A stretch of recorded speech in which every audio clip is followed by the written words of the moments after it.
Hey, what is going on, SMT Nation? It's your boy, the SMT. We've got a huge update for you guys today. We're going to look at the future of wireless networking. We're going to talk a lot about the future of 5G, network core operations, different types of capabilities, things that are obviously up and coming down the pipeline, and they're going to be important moving forward in the future.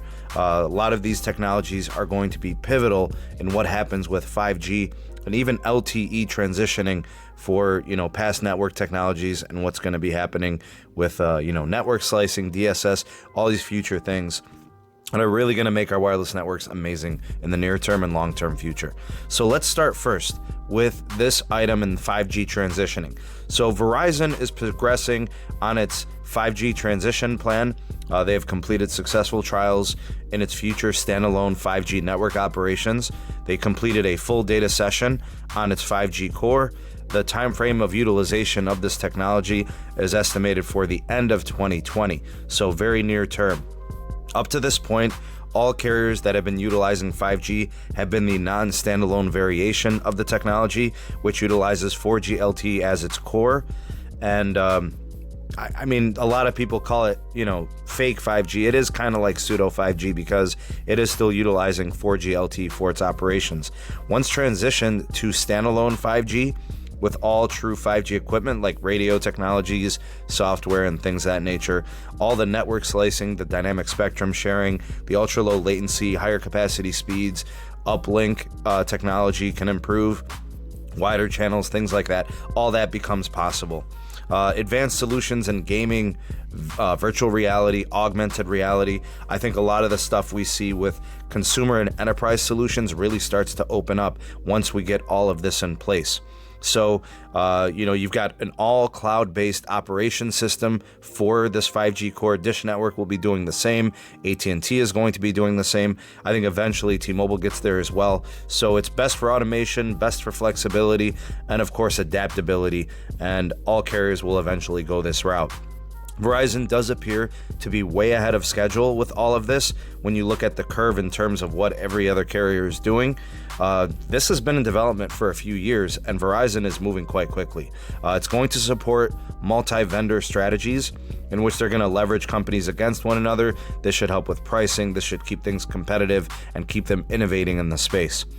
So the core in terms of operation will be a collection of software, computers, networking, storages. I think also the AI and machine learning piece become huge parts here. It'll be fully scalable, super efficient, active resource management. A lot of the RAN technology that we're seeing from different companies is going to be in full effect here, full data analytics.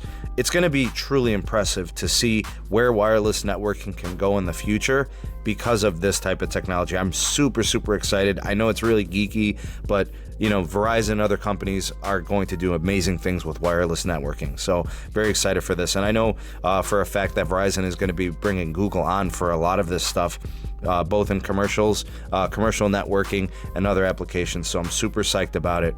This next piece that I'll talk about, there were rumors of network vendor changes over at Verizon, and it looks like those have actually come true. Verizon gave Nokia the boot. Nokia is no longer going to be one of the vendors that Verizon is going to work with. They've replaced them completely with Samsung as their second vendor. Verizon RAN contracts will be with Ericsson and Samsung only moving forward. All Nokia equipment will be eliminated and replaced, going all the way back to 4G LTE equipment, as well as moving forward with current and future 5G equipment.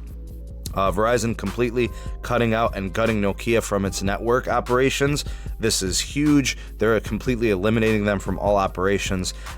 This may be due to the fact that there might be some things that Nokia is coming short on. Specifically, I think it might have something to do with their inability to provide DSS solutions for Verizon. So that's just my guess. So Nokia may not be ready, and this could be indicative of that. Essentially, this could set back Verizon a little bit nationally with 5G because they're going to have to take down all the Nokia stuff and, convert it to either Samsung or Ericsson. And it looks like this specifically will address the Samsung piece. Verizon is going to definitely work fast. That's what they do. They work quietly, they work quickly, but it shouldn't be too bad. It might set them back a couple of months, maybe 2 or 3 months, but it's definitely going to be something that I think Verizon thought all the way through, and it had to happen for them to be successful with their network moving forward. It's a multi-billion-dollar deal for Samsung. This is huge. It'll be over the course of the better part of the next decade, so it is going to be a long-standing relationship. This sucks for Nokia. It's great for Samsung. I know Nokia is still going to be working closely with T-Mobile on a lot of things, but I mean, it's pretty big. So, and I think, like when we look at what Nokia is doing with T-Mobile, and it keeps them viable there, but to lose a big vendor or a big carrier like Verizon is definitely going to hurt their prospects. Their shares and things will likely go down and things of that nature. Let me know what you guys think of all that stuff from Verizon, and let me know what else you think about that whole Nokia, Samsung. I mean, Samsung's coming on strong. This is huge news for them. Drop me a line in the comment section on any of that stuff I just covered. Last little thing, I'll cap things off. OnePlus 8 not selling very well at Verizon. I'm very, very surprised. The fact that this phone is not selling, according to sources, I think it was Wave 7 that's reporting this. I mean, the phone is $799. It's better than the S20 at $1,000. It's better than the S20 Plus and S20 Ultra, which exceed $1,000 and go into like $1,200-$1,400 territory. I'm really surprised by this. The phone, the OnePlus 8, is actually selling very well at T-Mobile, and I don't know. Maybe it's marketing, maybe it's supply. I mean, that's what we're seeing here. Verizon has carried the OnePlus 8 since April, but sales have been lackluster since the beginning and the launch. So speculation is that there could be a stock issue, or maybe there's just no demand for the phone. I don't know which one it is. I'll look into it, but I'm really surprised by this. Verizon sells the phone for $799. It's the cheapest phone that they carry up until they got the Samsung A71, which I think is going to be $649. But in my opinion, I would say that the OnePlus 8 is a better phone than a $649 A71 5G, which is more of a mid-ranger. I would say that the OnePlus 8 is more of a premium flagship, in my personal opinion. So the $799 asking price with millimeter wave connectivity and IP rating, not enough to get people excited about the phone. I know T-Mobile sells it for $699, a little bit of a better value. Does not have the millimeter wave tech. It is sub 6 gigahertz only. But to see that it's selling well at T-Mobile and not at Verizon, I'm very surprised. No word on exact sales numbers or reasons, but I'm not really sure what's going on there. But it looks like possibly, if this is the case over the course of the next 6 months or whenever the next OnePlus drops, I don't think OnePlus is long for the Verizon store, which is unfortunate because they're a big-time carrier, a lot of customers, and it was supposed to be a way for OnePlus to really take advantage of the North American market and leverage sales by being in carrier stores. Obviously, OnePlus is not an AT&T, so it's pretty much only selling at T-Mobile stores. I'm surprised by this. What say you? Drop me a line in the comment section below on anything from today's video. Let me know what you guys think of these news, your thoughts and opinions. The voice of the people, the SMT Nation. Let your voice be heard.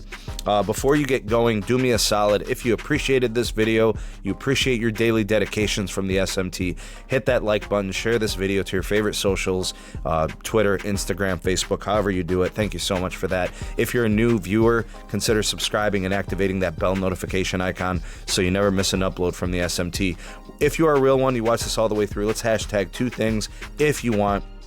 Hashtag Samsung, right, being this new deal with Verizon, and then let's also hashtag OnePlus 8. And that'll be the hashtags for today. Again, thank you guys for watching. Here's some other videos. If you're not ready to leave the channel, I'll go ahead and put some end cards up here. You guys can check those things out if you're not ready to leave.